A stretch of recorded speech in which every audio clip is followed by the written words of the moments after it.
rentrais à la maison, je devais aller chercher mes enfants. Donc j'arrive devant l'école, je suis allée un peu plus tôt, j'arrive devant l'école, mais je sens en moi, parce que j'ai fait l'étude biblique seule avec ma famille, je sens dedans de moi une voix paisible et douce qui me parlait de la révélation de la femme samaritaine.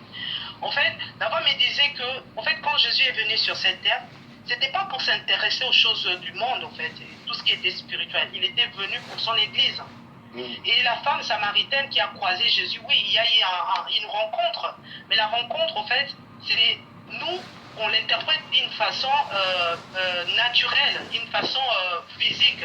Mais cette rencontre de la femme samaritaine, c'était quoi? C'est-à-dire, Jésus, quand il a rencontré cette femme, il lui a demandé de lui présenter son mari. La femme lui a dit, non, j'ai pas de mari. Jésus lui a dit, tu as dit vrai. En fait, la femme me dit que cette femme-là représente l'église païenne, que nous étions une nation païenne. Parce que dans le plan de Dieu, Dieu avait choisi un peuple à partir d'Abraham jusqu'aux 12 aux tribus. Nous, la nation païenne, donc on n'était pas, c'était Israël. Et cette femme-là représentait la nation païenne, l'idolâtrie, la prostitution, c'est-à-dire une nation qui avait plusieurs dieux. Comme chez nous en Afrique, il y avait des gens qui étaient animistes, même jusqu'à maintenant, des gens qui croient aux esprits, qui croient aux dieux Pungu, il y a beaucoup de dieux. Et cette femme-là, elle représente cette nation-là, qui est la prostitution, qui est l'idolâtrie, qui est, je dirais, en fait, une nation qui est compromise, en fait. Et quand Jésus lui a dit, c'est vrai, vous m'avez dit la vérité, vous n'avez pas un mari. C'est-à-dire, Jésus lui a convaincu que voilà, tout ce que vous faites là, la prostitution, l'idolâtrie, la compromission, tout ce que vous pratiquez, c'est parce que vous êtes une nation païenne, vous n'avez pas de Dieu. Et Jésus, Jésus voulait boire de l'eau. La femme lui a dit que je peux te donner de l'eau. Jésus lui a dit, l'eau, moi, je suis l'eau, en fait. Il faut que j'ai l'interprétation vraiment directe de ces versets. Moi, je suis l'eau. C'est-à-dire, la Bible nous fait référence que Jésus, il est l'eau. Donc, l'eau, la source d'eau vive.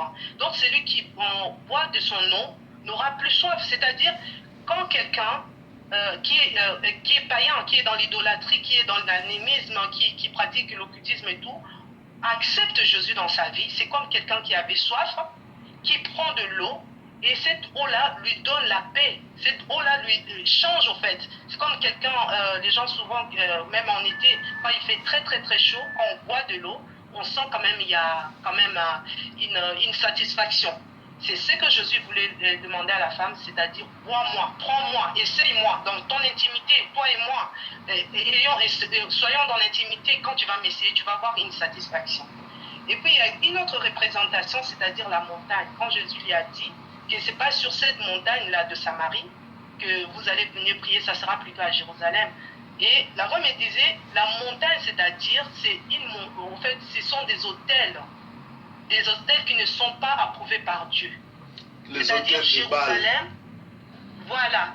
Et Jérusalem, c'est la représentation, comme on dit Jérusalem, la ville du salut, c'est la représentation de Jésus lui-même. De lui-même, c'est-à-dire, vous allez laisser Babylone, vous allez laisser l'idolâtrie et vous serez maintenant en train de m'adorer. Donc, venez maintenant, car vous avez le salut qu'à Jérusalem. Et les gens n'ont jamais compris, en fait, je dirais, des figures, des styles, des paraboles, et en même temps, la métaphore que Jésus-Christ avait utilisée. C'est-à-dire, ils ont pris que la femme, quand la femme est allée raconter aux gens du village, directement, la femme, elle est devenue messagère. Oui, messagère, oui, parce qu'elle apporte la parole. Mais elle est devenue pasteur, elle peut devenir apôtresse, je ne sais pas, prophétesse, elle peut avoir droit au ministère. Non, elle n'a fait qu'en fait aller donner la nouvelle. Cerbère, oui. Qu'est-ce que la femme est partie dire aux gens? Voilà. La femme samaritaine, qu'est-ce qu'elle a dit? Elle a dit que Jésus lui a... En fait, j'ai rencontré un homme qui m'a parlé de ma vie. Je crois que c'est ça. Hein. Oui, je crois que c'est le Messie. Donc la femme voilà. Elle-même n'avait pas d'explication, elle n'avait pas la précision, mais elle est partie témoigner que j'ai vu quelqu'un, je crois que c'est le Messie. C'est-à-dire, un prédicateur ou bien une prédicatrice doit être, comment dirais-je, doit connaître ce qu'il est en train de dire. Il doit défendre sa thèse. Quand tu es un prédicateur, tu ne sais pas ce que tu es en train d'approuver, et bien tu es dans des doutes. Tu n'es pas un prédicateur. C'est-à-dire la femme n'était pas une prédicatrice, mais elle est partie témoigner. Elle a témoigné seulement. Elle n'a pas prêché, mais elle a témoigné. Elle a témoigné, donc il y a eu l'acceptation parce qu'elle a dit, je crois que c'est le Messie. Donc elle a accepté. Donc elle n'est plus, en fait, la femme, c'est l'église compromise, l'église prostituée qui accepte Jésus et qui devient maintenant l'église dont Dieu nous parle, en fait. Une église sans rite, sans tache. Donc nettoyée par Jésus. Elle croit maintenant, cette église croit en Jésus. Voilà. Et par rapport aux gens qui disent que c'est la femme qui est la première personne qui a vu la résurrection, c'est du mensonge. Ce sont des gens qui ne lisent pas la Bible et qui ne connaissent pas la Bible. Ce sont les soldats qui les gardent, qui étaient là, qui ont vu la résurrection. Ils se sont enfuis et partis raconter à la foule. Les femmes qui sont venues sont parties raconter aux apôtres. Mais dans la foule, dans la communauté, dans la population, c'était les soldats, les hommes qui ont été là, qui ont vu la résurrection. C'est par rapport au manque de connaissances de la Bible, les gens ne savent pas chercher ou bien lire la Bible. Ils partent raconter des histoires. Or, les femmes qui étaient avec Jésus sont venues constater la résurrection. Et pourtant, les soldats étaient les premiers. Les hommes qui ont assisté à cela. Mais les gens ne font pas attention à ça. Voilà, donc c'est à peu près ça, en fait. C'est ce qui amène la confusion dans les ministères. On confond, en fait, une femme qui a le don de prophétie. On la relie directement à une femme qui a le ministère de prophète. Donc la prophétie, c'est un dons que Jésus-Christ nous a donné, voilà, par le Saint-Esprit, mais ça rallie pas directement au ministère de prophète, non. Être messagère, c'est-à-dire aller apporter une parole, ne fait pas directement d'une femme pasteur ou évangélique, non. On est là, comme la parole de Dieu nous dit, allez faire de toutes les nations des disciples. Cela ne signifie pas que disciple, c'est l'élève. C'est-à-dire, on n'a pas le travail où on n'a pas cette priorité d'être un pasteur. Je ne sais pas comment on appelle les pasteurs. Un disciple, c'est un apprenti, parce que ça vient du mot disciplos. En grec, ça veut dire apprenti. C'est lui qui fait l'apprentissage. Ouais. Donc, les gens, il y a les diables qui est entré dans l'église, les gens essaient de tordre la parole. Jésus avait une forte équipe de femmes. Vous voyez, donc la femme, déjà, dans sa morphologie, elle est différente, tout à fait différente. Et elle a de périodes dans sa vie où elle se transforme. Par exemple, une femme qui est pasteur, elle tombe enceinte, donc elle va avoir un gros ventre, il y aura une déformation, elle ne va pas se présenter quand même devant les gens comme ça. C'est tout à fait... en fait, la nature nous enseigne aussi, mais en fait, on ne tient pas compte. Par exemple, une femme qui a un mari qui est païen, une femme qui prétend être pasteur, qui a un mari païen, et si cet homme-là lui dit aujourd'hui, ne sortez pas de la maison, ça n'est pas évangélisé. Comment elle sera? Ou soit une femme qui est pasteur. Voitisse. Voilà pourquoi Jésus, quand il est venu sur la terre, Ce qui est primordial, mais l'homme, il a les ministères. Parce que, bon, je ne sais pas, je n'ai pas les monopoles de la parole de Dieu, mais c'est tout ce que je voulais en fait vous dire, en fait, et partager. Non, vous êtes dans le droit chemin et je remercie le Seigneur pour votre intervention. Donc voilà pour le ministère de la femme. Nous ne sommes pas contre la femme, mais nous voulons que la femme puisse respecter la parole. Parce que Jésus, quand il est venu chercher les siens pour aller au ciel. Nous qui sommes chrétiens, nous n'avons qu'un seul rendez-vous ou une seule promesse, c'est le royaume des cieux. Mais aujourd'hui, le diable veut détourner tout cela. Jésus dit, n'aimez pas le monde et ses convoitises. Voilà pourquoi Jésus, quand il est venu sur la terre, il n'a pas acheté même une parcelle. Jésus n'avait pas de maison. Il habitait chez Pierre. C'était tout un enseignement. Pourquoi Jésus qui est Dieu, quand il arrive sur la terre, à l'époque, il n'y avait pas de vélo, il n'y avait pas d'avion, il n'y avait pas de voiture, il n'y avait que des chameaux. Jésus n'avait même pas de chameaux. Jésus n'avait pas de chevaux. C'est-à-dire même pour se déplacer, il devait prêter. C'était Tout cela, c'était des enseignements pour vous dire que, étant homme de Dieu, étant chrétien, nous ne devons pas nous attacher au bien de ce monde. Parce que vous voyez aujourd'hui, les gens que le Seigneur a appelés, à cause de l'amour de l'argent, à cause des biens de ce monde, voilà, ils ont détourné leur ministère, ils ont embrassé maintenant la franc-maçonnerie pour apparaître grand, pour prêcher dans de grands stades, pour acheter des avions, pour être super homme, tout et tout. Ils ont perdu le salut. Voilà pourquoi le Seigneur dit, à quoi ça sert à un homme de gagner tout s'il perdait son âme? Vous voyez aujourd'hui, les gens qui veulent gagner tout, ils perdent leur âme parce qu'ils vont signer le pacte contre le monde des ténèbres pour essayer d'impacter ou bien de devenir grand, quoi. Voilà le plus grand problème, c'est ça. D'accord. Bon, voilà, c'est tout ce que je voulais partager, c'est-à-dire l'interprétation pour moi. C'est ce que j'avais senti, c'était Jésus qui vient sauver une église qui était déjà compromise, païenne, idolâtre, prostituée.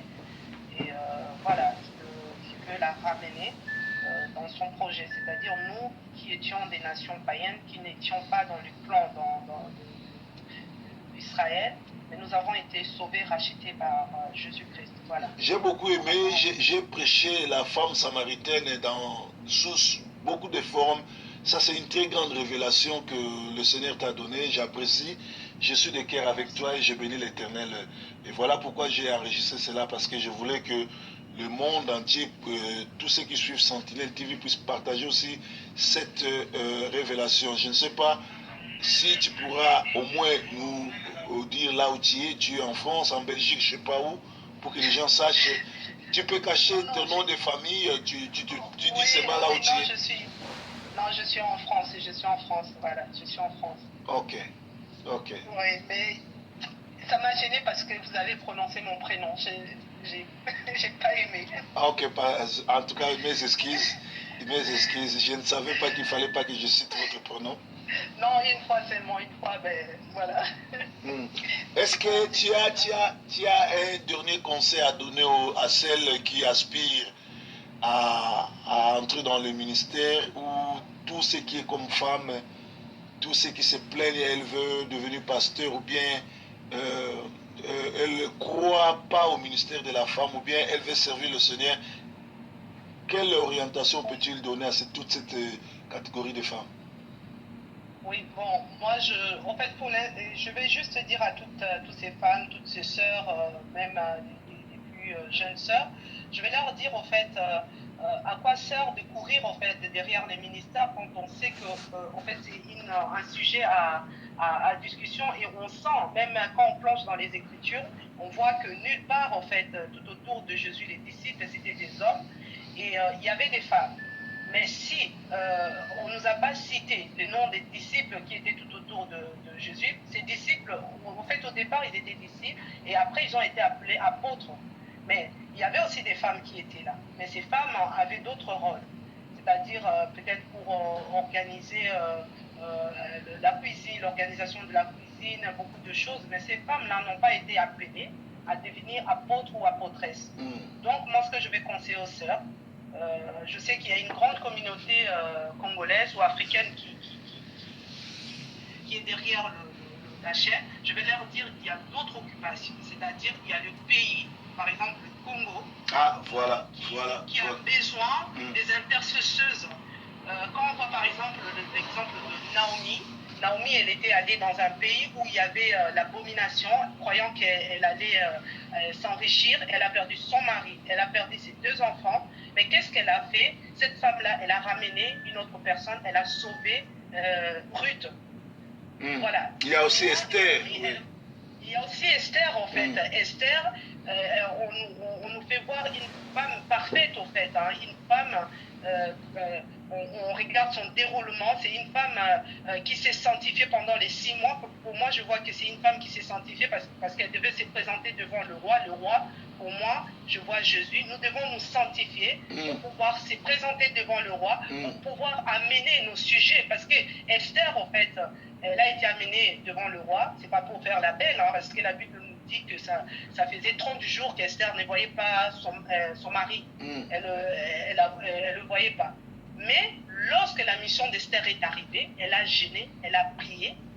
Elle a failli à un moment s'écarter, en fait, comme nous, chercher à être pasteur, apôtre. Elle a failli s'écarter, mais Mardoché l'a reprise, lui a dit, tu ne sais pas que c'est pour ces moments-ci que tu as été choisi par Dieu. Si tu ne le fais pas, Dieu choisira une autre personne. Pour moi, je veux dire à mes sœurs qu'elles arrêtent, en fait, de chercher n'importe quoi de pour où on ne doit pas le trouver, c'est-à-dire se consacrer à être intercesseuse, prier pour le pays qui nous a reçus, et prier pour leur foyer, celles qui sont mariées, celles qui ne sont pas mariées, prier pour que Dieu puisse vous orienter, avoir un bon mari, avoir une bonne conduite, pouvoir se décharger des choses futiles, en fait.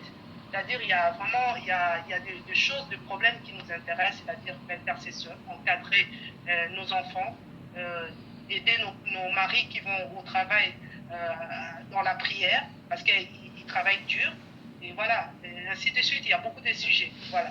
As-tu remarqué comme moi que les Congolais sont des idolâtres maintenant parce que ils commencent à adorer les hommes, à adorer les femmes. Qu'est-ce que tu donnes comme conseil à tous ceux qui se passent pour des idolâtres? En fait, j'ai pas vraiment bien compris votre question. Idolâtre par rapport à quoi? Tu as parlé du pays. Tu as parlé du pays hier. Le Congo oui. A été champion, mais on dirait que c'est l'idolâtrie. Maintenant, ce n'est plus Dieu qui donne, c'est maintenant des gens qui sont morts, des gens en vie, tout et tout. Les gens commencent à adorer les gens qui sont morts. Je sais pas. Quel est ton aperçu sur ça? Parce que ça, c'est l'idolâtrie. Ouais. C'est l'idolâtrie. Ouais. Moi, je sais que dans la Bible, par exemple, il y a un personnage clé.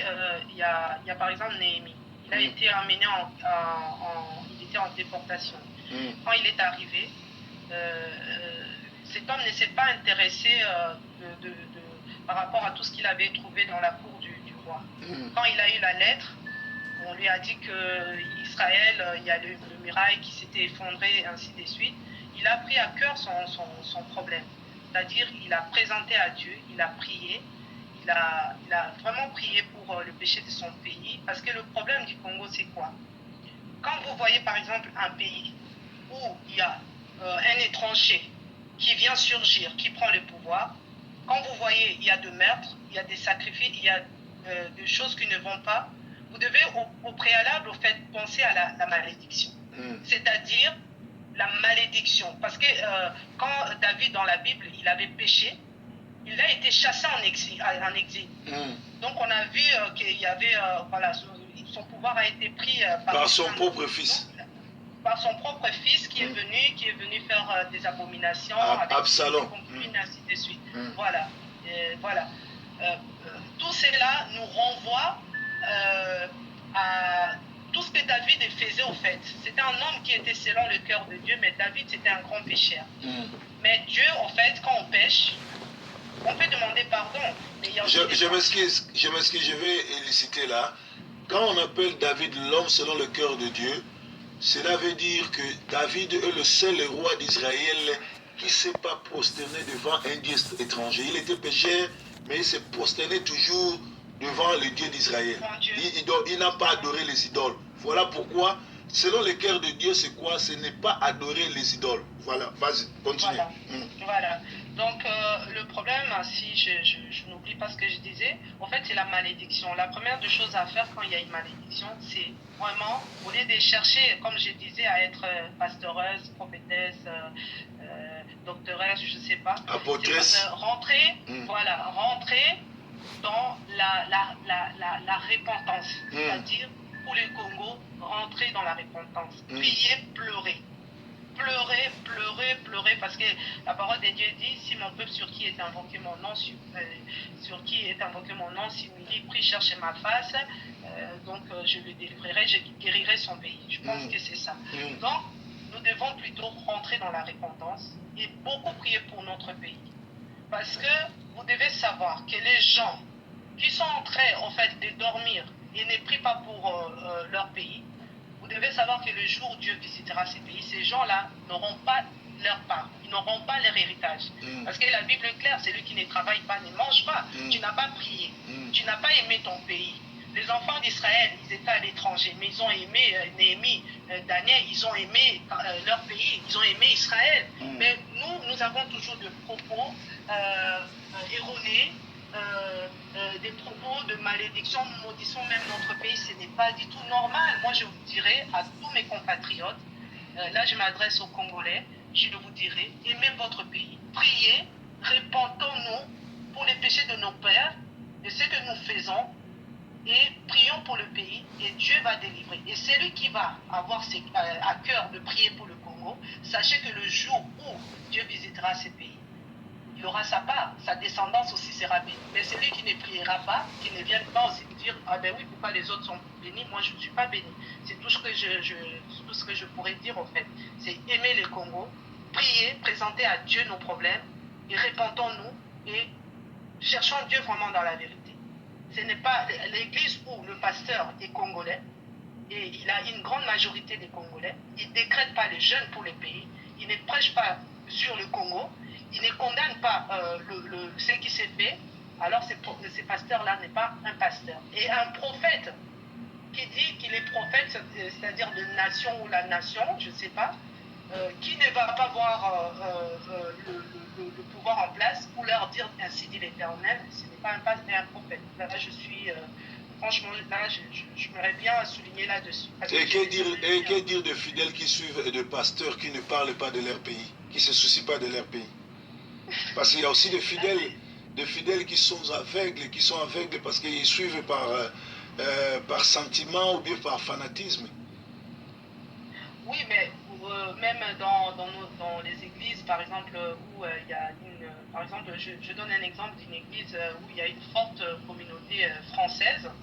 Je pense que lors des attentats, cette église-là, ces pasteurs-là, pu quand même dire à ses frères et sœurs de pouvoir prier, intercéder pour la France. Mais oui, c'est tout à fait normal. Vous êtes dans une église où le pasteur, il est congolais. Il a une grande majorité dans son église, c'est des Congolais. Il ne prêche pas sur le Congo. Il ne parle pas de l'amour du Congo.